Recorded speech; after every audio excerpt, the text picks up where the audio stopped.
Oh, welcome back to the Maturity Project. I'm your host, Chad Everett Broshears, and I do the introduction every time. Simple and easy. This is just dedicated for growth and maturity, and really the end net result for this channel is really just to give people access to the areas that may not necessarily be the most functional in their life, or how to improve upon the areas that are functional. And this includes your social experiences, your community, your relationships, interpersonal, your relationship with yourself, finance, business, your physical body, and how you condition it, how you take care of it. So you don't have to over focus on any one thing. You just reorganize your life in a way that everything gets attention that's in the proper amount, so you don't distract yourself from actually living. So 8 areas of maturity. There's something that just happened here, and I'll share some stuff, but I'm going to make a fairly short video today. And this has been an incredibly challenging time for a lot of us in the United States since 2024.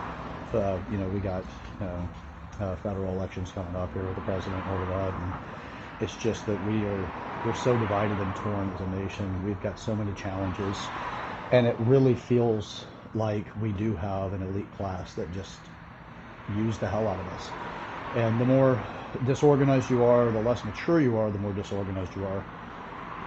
And you end up with a population that's easy to distract. You throw something at them, you can do whatever the hell it is while they're distracted, and they do some things that after it's already said and done, then you find out, and you're like, wow, that's ridiculous.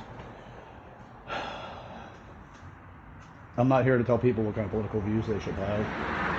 I'm here to try to get us back to the point that we have a great degree of unity. You don't have to have my political views. If you're sitting there going, what is it? I'm an independent. I don't really hold any kind of major favor in any one direction. So I'd just rather understand what the hell it is, who's running, what they wrote, what they stand for, as far as they wrote any bills or anything, voted on anything like that. I want to know those things so I can have a better gauge of the character as a person. I look around, I see so many people struggling. You could have your finances in order. You can actually do really, really well with financially. And then you have a kind of climate that we're dealing with right now in the United States, where inflation's at an all-time high, or at least is a massive high compared to the last, several decades. We're dealing with, people with their political positions that they're willing to not even talk to family anymore because there's a disagreement. There's so much going on, right? And there's pretty much every reason in the world right now not to like somebody, because we're being told every time you turn around that there's something about people you shouldn't like, something about the way they think, the way they look, the way they behave, something about the color of their skin, something about, the religious or non-religious organization or foundations that they may function under, whether or not they make a certain amount of money or not. I mean, it's, you name it, right? If there's people that are successful in any way, hate them. People that are unsuccessful, bring as much as you can to them to just give them as much as they can possibly take in a single setting, and then, then they're waiting for you to give them more because there's no growth in it. There's so many challenges we have, right? And I'm not out to black pill anybody. I'm not out to try to create some sort of significant negative. This is the reason why I'm doing what I'm doing. Is you've got to cut through it. There's got to be a solution to everything, and there is a solution to everything. The problem is right now is that people are touting solutions that are so singular and so one directed. We need to come back together as a people. It's for humanity. It's not just for the United States. So here I am. I've got the challenges I'm going through, and I'm not perfection. I never will protest to be creating an education. As far as the maturity project itself, I'm not fully mature in every one of those areas. Just because I know of the 8 areas does not mean that I'm fully mature in them. I'm working diligently on it. I've got all kinds of experience in my life that continue to humble me to realize, you're not as developed here as you thought you were, or you're not as dynamically developed as you thought you were, and you don't have the same level of functionality and ability to pivot. So I'm here, dealing with all these challenges. I've got things going on, like, I'm selling one of my homes. Well, it's not one of my homes, it's my home. I'm selling it, and I'm in the process of that. I've got this career shift, and what I'm doing with this and the dedication I have to the maturity project is a life project, it's life work, not a hobby, I've got, the skills that I developed prior to this that works inside of the industries that I've worked with. I've worked in the fitness industry, and then I've worked in the landscape and equipment, industries. It's outdoor power equipment. So, and then I've worked in the power as well, as far as the power industry too. So I've worked in quite a few, but everybody goes through all kinds of things, and it's easy to feel like the world's shrinking on you. And if you don't have things to really put your attention on, your mind's going to anchor itself to something. If you have a good enough goal, it'll occupy your mind, right? Think about a good enough goal is you meet somebody new in a relationship option, and they excite you. They get you thinking about them. Your free time, when you're not thinking about other things that require that moment of thought, your mind drifts that way. To use that as an example, we should have all experienced that. I know that I've experienced it many times in my life, and I know plenty of people that have. The same goes for whenever you can actually get yourself attached to something that, in the 4 disciplines of execution, they call it a WIG. It's a W-I-G. It's a wildly important goal. Do is you get that level of excitement that makes it so incredibly important that your mind goes to it when you have free time. It drifts into it. The same as if the example of talking about relationships. You drift in it whenever it's a new relationship. It's a wildly important goal. It's valuable. It's exciting. And when you have free time, it drifts to it. If you have your goals that you're working on that you're so incredibly lit up for, especially if it's in personal growth, because I'm a big advocate for that. 8 areas of personal growth. It's not a vague direction. It's actually a very specific thing that you make your own growth patterns out of it. There's so many that can get you excited in that. And it'll take up the time that you have available, and you're going to drift into thinking about that whenever you're not maintaining thoughts, when you're not focusing on something you need to focus on. You'll drift into that because you're excited by it. I do it all the time. I've had plenty of relationship issues, especially lately. There's some serious challenges in some of my relationships. And, it's growth time. It's what am I going to learn from it? I'm not sitting here telling you that I'm a guru, because I'm not. And actually, I'd say that even gurus, once you put them against this education, you'll find out they're not really gurus in every way. They're just whatever their subject matter is. So we have people that are so incredibly divided. We've got people that are so damn distracted by the things they're doing in life, or by what they have going on. It's incomplete issues. They keep dragging into their present that belongs in their past. And even then, actually, let's say if you want to complete it, treat it like the Pandora's box portion that I teach. Which is, with Pandora's box, is all it is it's chaos, right? It's chaos in the box, and when you open the box, chaos gets out and it disrupts your world. Here's the thing about it. Pandora's box is incomplete challenges that you put away. You didn't learn that lesson. It was a challenge that showed up as a lesson, and because you didn't take it on, the challenge did not produce the lesson. It became some form of avoidance or survival enough to lock that thing away in the box. When you open it up again, it's going to come at you. You're going to have all of those things come out again because those lessons haven't been learned. And as far as the life that you have, sometimes it's just the fact that you've lived in this life, long enough to actually have that problem. Prior to 18, you don't have all the real world adult consequences that come with being an adult, working and all the rest of that stuff. It's just the things that most people do, and they become, they turn adult of adult age. That happens in other aspects too. There's an interesting subtle background pressure that also comes into this when you're a certain age. If you haven't been married before, why aren't you married? There's things like that come along that put these kind of pressures on people. So you're going to focus on the things that are also society set standards that are going to get your attention on. And then if you're not able to come up with a proper solution for it, well, then next thing you know, you're beating yourself up on it. You're like, well, I'm good in other place. Maybe this isn't for me. Or any other variation that comes with that, where there's excuse making that actually ultimately ends in avoidance. Look, it's a privilege that I've had that I was raised in a household that had 6 boys. Now, not all 6 boys were in the same house at the same time. One of my brothers passed away before I was born, but the point of it is that we were boys that we had, back then, I think 4 or 5 channels, and you had to use an antenna, and you had to go out there with a pipe wrench and turn the antenna in order to actually get the thing to tune in. Kids nowadays won't have any idea about that if they're in this country. That might for others, but not for the United States. Almost certainly, except for maybe some really poor areas. Uh, so, but that's how I grew up. Well, we also grew up rough. We didn't have things to distract us, so we fought a lot. We picked on each other a lot. We had a lot of challenges that came with that. It taught me grit. It taught me to work through things. It taught me to stay persistent. Sometimes you can't get away from your problem. If you got a bigger brother that whenever your parents are away and he's had a tough day, he likes to beat you up, or come and pick on you.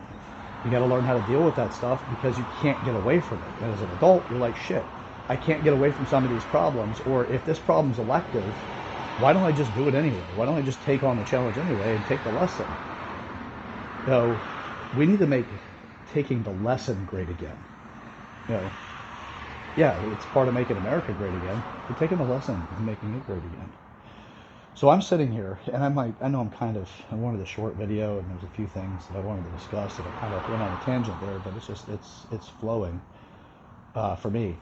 But I'm sitting here, I'm at my house in Port Richey, Florida, and I'm getting it ready to sell it, and I'm here today, I'm doing some stuff, and I'm missing my little guy, but I've got to get this stuff done. I just saw him this morning at the soccer, great time, and definitely making some great improvements for some of the new things that we're working with. Behavioral stuff. It's just a 2.5-year-old. It's not a big deal necessarily, but that'll be for another conversation.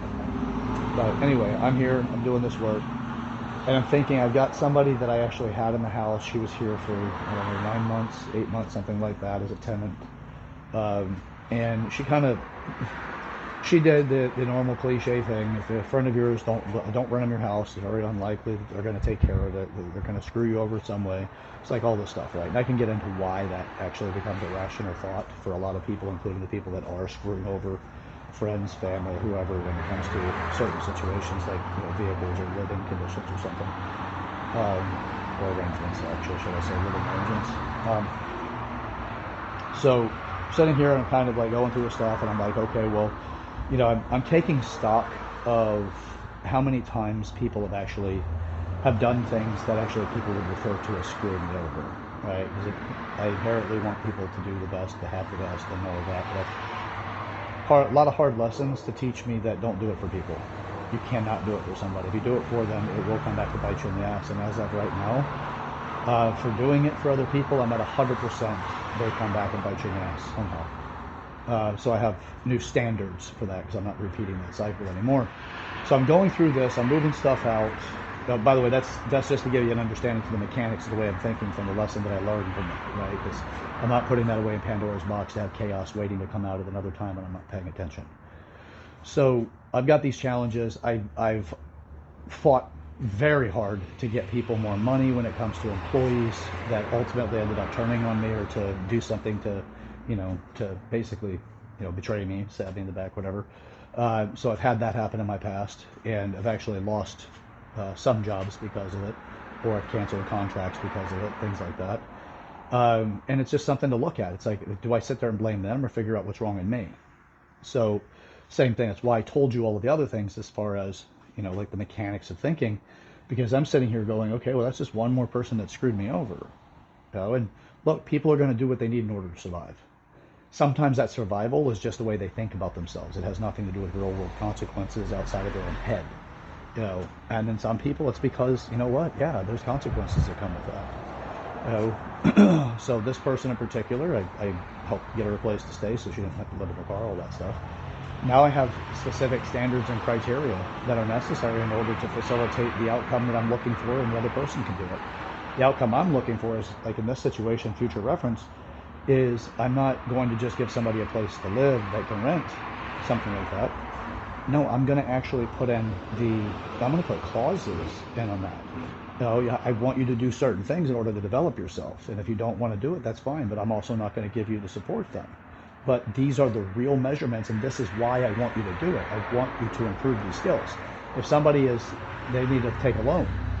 Well, here's the thing. I want to understand why you need the loan first off, because it's not just money that I owe you because we're friends or some sort of relationship. So if you need a loan, I want to know why you're in a situation you need the loan. Because I also want to understand what got you into that situation. enough that I can help give you exercises to get out of that for the future. So instead of paying me interest for money that you've borrowed from me, I'm going to have you pay me back if I get to that point. But the terms could always be set based off of the relationship and what I decide, what they decide at time of agreement. But this is the standard to start from. Why are you here, first off, in this situation? Not talking to me. We're friends. We've got that. But what got you to a situation that financially you weren't able to continue? And why you need help? Okay. Now, what skills are necessary in order to overcome that so it doesn't happen again in your future? That's your interest. I might have a small interest rate. I probably won't, though. I haven't to this date. I actually put an interest rate on money that I've loaned. But that was helping friends and family, right? Well, like I said, 100% I've been screwed over in some way. And that has me look at me. I'm not blaming anybody. I'm the one that made that final decision. So now this is the outcome of that, is I want people to do better for themselves. Don't do it for them. So comes with behavior change things. But those behavior changes are going to be coming from my education, which is just small incremental changes. But if you're not making those, you're not paying back the interest, but you will be paying me back. Oh, and if necessary, I'll hold collateral. Something that actually says you don't pay me back. I have this. I'm not out for that other than to just make sure that they take it seriously. I want people to grow. I'm not trying to run a pawn shop at all. I really want people to develop and to become independent. So we have one more person that's on their feet in this world, and then they're able to help replicate that by helping somebody else. I also want to help give people the concepts of altruism without actually having to go to the point of enabling people. So, all right, here's the great thing that I experienced today, and this is what inspired the video. I'm sitting here, I'm moving this elliptical gadget, which I've been in the fitness industry forever, by the way. That's my industry. At least that's where I've really excelled and made my company out of it. So there's this little home shopping network type of elliptical thing that the previous tenant, which is an old friend of mine, or an ex-friend of mine, if you will, or whatever, she left it here. So I put it out roadside. It's got to get picked up. And a lot of people just stop and pick stuff up, right? I got a bassinet out there and this elliptical and some other stuff. And a neighbor stops, and she's just looking at it, and she's just incredibly polite, sweet, very nice young lady. And another car comes up behind her, and instead of being upset that this woman stopped her vehicle and was talking to me at the stop sign and holding her back from being able to leave, the lady that's the neighbor drives off, and says, have a great day, all that. And then the woman that's in the driver's seat of the car behind it rolls down her window and just sits there for a second and then says, "You're a beautiful man." And then just smiled. Sat there for another few seconds, and I was like, thank you so much. I really appreciate that. I don't think that I am. I've got the ugly duckling syndrome. I don't think I'm a very attractive person necessarily. By default, I don't think that. So it's just nice to hear those things. It takes you off guard, right? It says, well, thank you so much for saying that. I wasn't expecting a compliment, and it truly wasn't.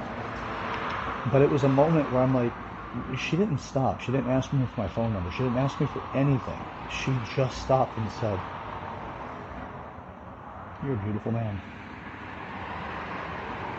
I'm like, wow. Like, there's just really great acts of kindness that people are capable of. But the problem is we're all in this framework of thinking for defense, to be defensive. What are you looking at? Why are you looking at me? What's your problem? If you can't give me something, there's something wrong here. Screw off, whatever. We got this really self-centered, narcissistic fixation in life as an average now, unfortunately. And it's nice to have that interrupted. And I'm like, okay, how can we create a movement in such a way that gets people to constantly interrupt that type of behavior that is dividing us, and to give us more behavior like this, where somebody just says, it's just words of kindness, it's or words of affirmation. She didn't do it in a way that was intending to get somewhere with me. She left. It was her and there was somebody in the passenger seat, and they both were smiling. It's another girl. They were both smiling and having a good day, and they're just really sweet. So it reminds me of, I'll share this with you, and then we could come up with a solution to, or at least an effort towards something to make a difference. And as a child, it was back in, I want to say, 89, 1990, I would say probably 89. I was like 9 or 10 years old. Sitting in the front seat of my dad's truck. We're on a road trip, and it's just he and I. And we come up to a bridge where there's a woman holding a stop sign. There's a construction worker. We're doing construction here. It's either slow or stop, right? Stop sign's up, and it says slow. My dad stops the truck. She's right at the passenger window. As we're pulling up, we get to the passenger window where she's at it. He asked me to roll down the window. So I roll down the window. She's like, "Yes, sir. How can I help you?" And my dad just goes, "I just wanted to tell you that you're beautiful. That's all. Hope you have a great day. Stay safe." And then he proceeded on. It wasn't like he was trying to get the woman's phone number, anything. And I'm sitting there and I'm like, I recall thinking, what was that about? Why did we just stop to talk to that lady? It's a little odd, right? At least I'm like, that just seems strange. My mom doesn't do that, right? So I'm like, that's a little strange. And my dad goes, sometimes it's nice to just have somebody feel good and not to try to get anything in return.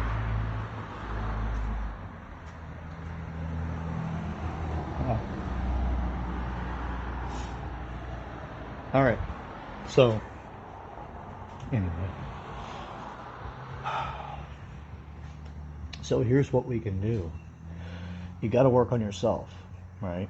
Any one of the 8 areas of maturity, it's putting an effort to develop yourself. As you do that, the more you work on yourself, the more beautiful the world becomes. And I say that because you start learning how to appreciate the beauty that's around you, because the more immature you are, the less beautiful things are. Right? You see these kids that run into these, art galleries, and they throw, tomato soup or oil or something on these priceless works of art that somebody created hundreds of years ago, or whatever. It doesn't matter the time is necessarily, because if the person's gone, the person's gone. And they're not going to be able to recreate that thing. We've got to have new artists come along and to give us something else of beauty to put our eyes on. It's the more developed, more mature you are to actually see those things. These people go in and they're immature, but they've been put into a position of thinking that they're in the right place and time, and that this is the way to get the message across. It's not even their message. They're likely told to do that by somebody else that's using them. The more mature you are, the less likely you are to be used by other people. You can see it. You understand it. And if you do, you got the lesson out of it, but you also won't go to the extremes, like go into an art gallery and throw fucking tomato soup or whatever the hell else onto these pieces of art. So what I'm working on is to come up with a way of making our movement better, right? Let's make this thing something beautiful. There's 8 areas of maturity. You got plenty to work on. Every time you make a breakthrough in one, it opens up access to another. It's really great how this works, and you will be that much more of a mature human being, which means you're more capable. Maturity equals capability or functionality in your environment. Now, it's a fantastic thing, but the more mature you are, the more you can appreciate beauty, the more that you also can create the things you want to see in life because you have the experience to do it. But you got to start somewhere, and these building blocks, they take time. It's not an overnight sensation. So if you want to be somebody that makes everybody else's day, like, I don't know if you noticed it, I started to get teary-eyed there, and I got a little emotional. I was thinking about my father, and then this woman, and how it gave me again. I got a piece of him and somebody else.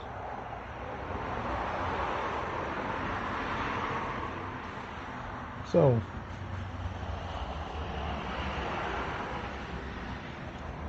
fuck. All right. So here's something else to think about. If what's preventing you right now from doing something nice or something great for other people has to do with the fact that you have, that you've committed sins in the past. You've made mistakes. You've hurt people, whatever it is. Well, accept it. You'll get to it. Especially in this work. You'll get to it. In the maturity project, you'll get to it. But you accept it so that you give yourself the gift of growth. Because if you're holding on to it and you're holding yourself, you'll hold yourself back if you tell yourself you're not a good person. You'll beat yourself up. You'll spend a lot of energy beating up the person of present day over something that your past had you do, right? And your past had you do it because you had to survive, but it's easy to forget why you did what you did when you did it. Because you get reminded of the costs to other people, and then you can get into this weird cycle where you avoid growth because you just don't want to admit that you screwed up, you know? Well, the maturity project's about giving yourself that permission to forgive yourself for screwing up. You can get it to create something beautiful now, and then if you know, later on, come back around and create redemption when you're ready, versus try to create redemption right out of the chute, but you haven't even done anything about the structure and the behaviors that supported that outcome. The reason why you did what you did to somebody else, you're not looking at what you were thinking, why you were thinking it, what you were trying to make yourself survive by, or thrive in, you know, whatever it is that you had going on. You forget those things. And then you just get reminded of the pain, or the mistake. And then you use that against your character without actually giving yourself the forgiveness that I did it because I didn't want to be broke again. Or I did it because I was lonely. Or I did it because, you know, I was tired of people screwing me over. Or I did it, whatever those reasons were, right? We forget the real motives behind it. And then we get locked in this repeat fashion where all it's going to take is the right environment again and you're going to screw somebody over again. Well, you can break that pattern. First off, just accept the fact that you've done it. Forgive yourself for doing it enough that you can say, you know what, I'm going to do something different moving forward. Because what you resist persists. And what happens is, in the psychology of it, is the more you tell yourself you've done something wrong and the more you don't want to do that thing wrong again, the more likely you are to create that as the thing you do. Because you're thinking about it all the time. You're creating this obsessive pattern to it. When that subject comes up, you default to that way of thinking. Well, before you know it, that's what you're thinking, is that you don't want to do this thing, but that thing is what you're focusing on. Then you start creating these values to it. You start creating structures in that, you know, hell, you can get to the point where you start to get it's a desirable experience if you were to just let go, right? Like an alcoholic or somebody's trying to quit smoking or something. It's like, I've been making all these efforts for change and I've just had so much stress. Screw it. I'm just going to do that thing. And then you get the reward for it, which can feel really good, but then you have the remorse that goes into it. And it's this weird cycle we create. We don't need to do that. Like right now, just say, okay, I've done it, and I forgive myself for it. Excuse me. Forgive myself for it. I'm not going to do it again. And I'm going to fix my mind on another thing that gives me a better outcome. And the virtuous direction. I prefer this, and I'm going to take the baby steps to get there. And you give yourself the permission to go that direction. If you don't know what to do, we have access to everything in the world pretty much now. We've access to all kinds of knowledge. You can read, you get a book, you can watch videos, you can subscribe to this channel and watch the videos on a daily basis. I'm practically posting daily. Anyway, but you can do stuff like that because it's just framing your mind and putting yourself in the consistency of thinking that eventually changes your actions, and you come up with new structures of thinking that have the reward and consequence models associated with that actually makes behavior change work. Versus going, you know what, I'm going to feel good my way through this. Optimistically, I'm going to make everything better. I'm just going to refuse all negatives and think all positives. That's why I pick on that so much, is because it does have that default. So, anyway. Look, somebody stopped. They had a wonderful thing to say to me, and they didn't have any obvious agendas to it other than just to share something for a moment with somebody else. And it was two people in a row. You know, the first lady that lives right down, at least 2 houses, she's adjacent to this house. You know, and just a nice lady. You know, she's never given anything other than just being a real pleasant neighbor. And then the other lady, I'd never seen her before, but nice, and it was a wonderful exchange. So, anyway, look, let's create something beautiful. Let's do it together here. By the way, when you create something beautiful, sometimes it gets pretty ugly. If you're not used to painting, when you mix colors, they're not necessarily always pretty, but once it hits the canvas and you use other things to contrast against it, it could make it actually pretty. Or the fact that it's not an attractive color against an attractive color, it makes the other one more pretty, more desirable, more artistic.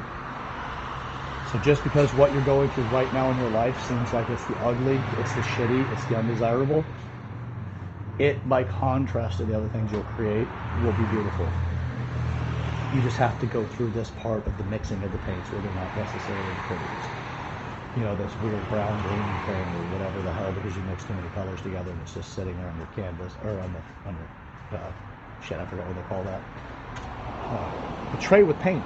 Somebody's in the comment section would be like, Chad, you're dumb. That's okay. I'm not the smartest man, I promise. I'm just really curious.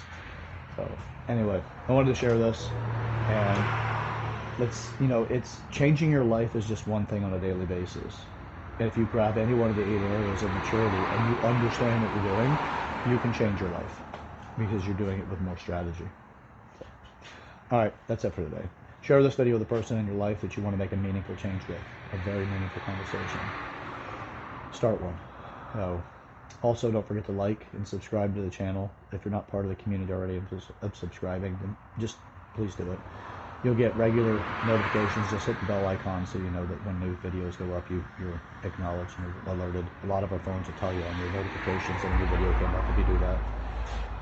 Start your day that way. I have my ritual starting my day. It's all priming it in order to make sure that it goes in a more desirable way.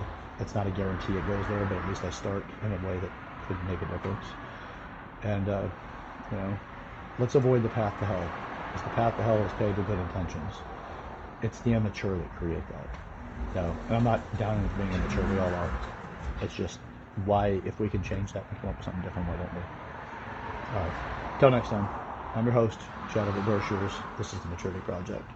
Let's get up to something. Let's get up to it together. Let's create something beautiful. See you.